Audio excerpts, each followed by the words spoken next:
करके वापस मेला मलमास मेला लगा हुआ था, मजदूरी करके वो मेला ऐसे गया था। उसके बाद झुनझुनिया बाबा या क्या मंदिर है राजगीर में, उस मंदिर की तरफ से गुजर रहा था या कुछ खाने का व्यवस्था में चला गया था।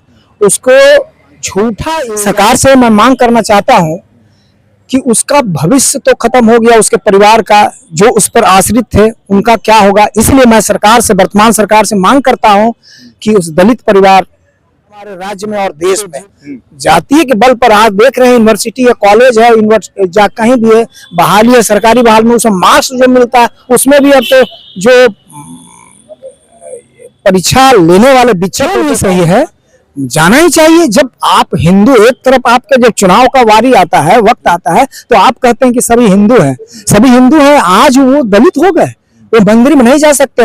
जब सनातनी है, वह भी धर्म का पालक है।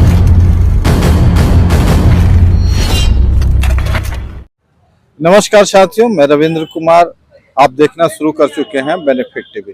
जैसा कि आप जानते हैं, आज हमारे साथ रविंद्र मांझी जी जुड़ गए हैं, जो जदयू के लीडर ही हैं, साथ ही साथ तकनीकी एवं श्रम प्रकोष्ठ के पटना महानगर के उपाध्यक्ष हैं।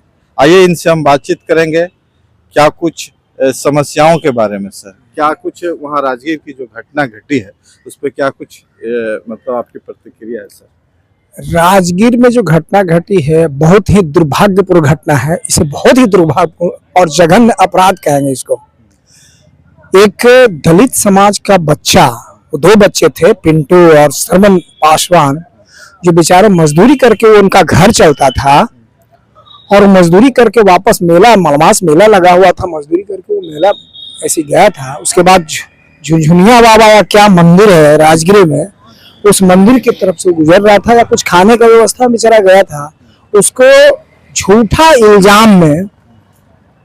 इल्जाम लगा करके चोरी किया है। वो बेचारा मजदूर जो दाने दाने के लिए मुमताज है, वो चोरी करेगा? वो मजदूरी करके आया था, उसका घर पूरा इंटरव्यू पता चल रहा है सोशल मीडिया से भी। और जो सही घटना है, वो बेचारा निर्दोष प्राणी है, उसको बहुत क्रूरता से मारा गया है। ये बहुत ही दुर्भाग्यपूर्ण कह सकते हैं इसको जी, जो नहीं होना चाहिए। क्या कुछ सरकार से मांग करना चाहते हैं? सरकार से मैं मांग करना चाहता हूं कि उसका भविष्य तो खत्म हो गया, उसके परिवार का जो उस पर आश्रित थे उनका क्या होगा। इसलिए मैं सरकार से, वर्तमान सरकार से मांग करता हूं कि उस दलित परिवार को जीवन बसर के लिए उनको 50 लाख कम से कम मुआवजा मिले और उनको बासी जमीन का पर्चा मिले और घर में रहने का आवास मिले, ताकि उनका जीवन सुखमय हो, जो उम्मीद था उस पे।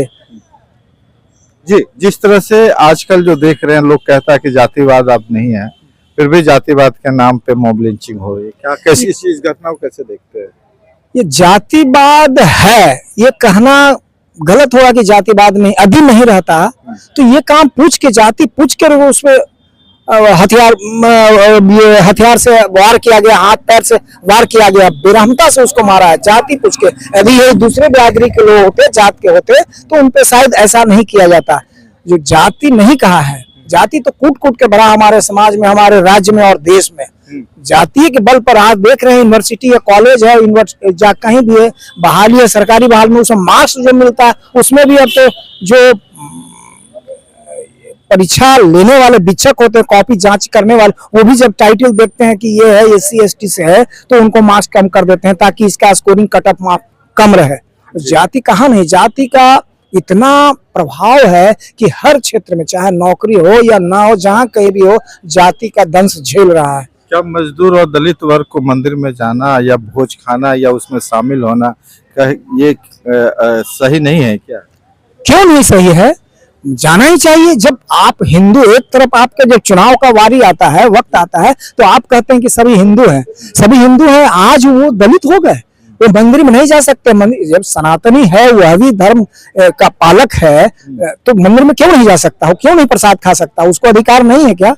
उसे भी अधिकार, वह भी जा सकता समान रूप से, जैसे अन्य लोग जाते हैं, उसे भी। और प्रसाद खाने के नाम पर गया, उसकी हत्या हो गई।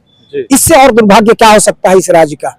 इसलिए मैं सरकार से मांग करता हूं कि इसे न्यायिक जांच और उच्च स्तरीय जांच करे, SIT का गठन करे। जिस तरह से भरत तिवारी का जांच चल रहा है उसी तरह से जांच करके इसका सही निष्कर्ष निकाले और उसको न्याय मिले, परिवार को न्याय मिले। बिहार में दो घटना साथ साथ चल रही है, एक भरत तिवारी का, एक राजगीर में दो दलितों की हत्या का।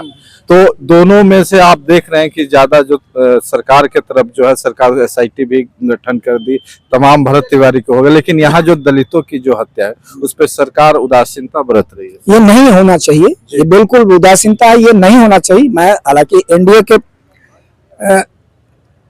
पक्ष में मैं हूँ, ऐसा नहीं है। उनके संज्ञान में जब आएगा माननीय मुख्यमंत्री सम्राट चौधरी जिस तरह से आया, भरत तिवारी का हत्या का कांड है उस पर एसआईटी का गठन हुआ है, न्यायिक जांच हो रहा है, इस पर भी होगा और वो संज्ञान में आया है, वो भी होगा, वहां भी न्यायिक जांच होगा, उनको न्यायिक फायदा मिलेगा, वो अधिकार मिलेगा उसको। लगातार बिहार में दलितों पर अत्याचार बढ़ चुका है, दलितों पर हत्या, बलात्कार जैसे तमाम घटनाएं होते रहती है। और जो दलित नेता, आप भी मांझी समाज दलित परिवार से आते हैं, तो और भी कई नेता हैं, लेकिन एक मुखर आवाज जो है अभी तक समाज में नहीं बन के उभरा है। मामला किसी न किसी तरह से दब जाता है और फिर आंदोलन होता है, तब जाके उसको न्याय मिलता है। दुर्भाग्य है हमारा, दुर्भाग्य है राजनीतिज्ञ लोगों को, जो हम लोग तो एक साधारण कार्यकर्ता है, मगर पार्टी में, जिस पार्टी में एनडीए की सरकार है या विपक्ष की सरकार है, उन्हें गोलबंद होकर अपने मुखरता से आवाज उठानी चाहिए। अभी भीम आर्मी के लोग और भी लोग जो साधारण कार्यकर्ता है वो बेचारे आवाज उठा रहे हैं, उन्हीं के आवाज पर आवाज देने के बाद सोशल मीडिया में आया और सरकार तक आवाज जाएगी। अभी जैसे चिराग पासवान जी, उनको भी आना चाहिए, उनके हालांकि गए हैं, राष्ट्रीय अध्यक्ष भारती जी गए हैं, बयान दिए हैं, और लोगों को जाना चाहिए। मगर ये तो समाज में विभेद है, ये अत्याचारी है, कुकृत्य हो रहा है, इसको तो संज्ञान में लेना ही चाहिए सरकार को, इसमें दबाव की जरूरत नहीं है। अभी मान लें पासवान समाज दलित है या मुसहर या डोम मुसहर मेस्तर जितने भी है दलित वर्ग के, यदि उनका कोई हितैषी नहीं है, आवाज उठाने वाला नहीं है, कमजोर है, तो क्या उसका आवाज को आप दाब देंगे? इस तरह से कीड़ा मकोड़ा ये सब खाते रहेंगे, मारते रहेंगे, तो ये न्यायोचित नहीं है, ये गलत है, सरासर गलत है। मैं इसे घोर निंदा करता हूँ। सर, ये घटना पहली नहीं है और इसके बाद भी आशा करते ऐसे ही घटना तमाम बिहार में होते रही। ये रुकेगा कब सर, कैसे रुकेगा? प्रयास जारी है, जहां भी सरकार के संज्ञान में आएगा उसे प्रयास जारी है कि उस पर अंकुश लगेगा और लगना भी चाहिए। क्या कुछ संदेश, कैसे बचाव करे दलित समाज इस सब?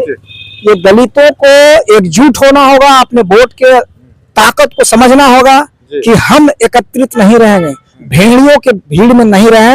यदि 10 हैं तो उसे 20 में लाए, तादाद बनाए और सजगता लाए। शिक्षा एक ऐसा चीज है, शिक्षा बाबा साहब अम्बेडकर ने कहा है, शेरनी वह ये दूध, शेरनी का वह दूध है जो पिएगा वही दहाड़ेगा। इसलिए शिक्षा को अपनाइए, जागरूक होइए, एकता मंच बनाइए, एक रहिए।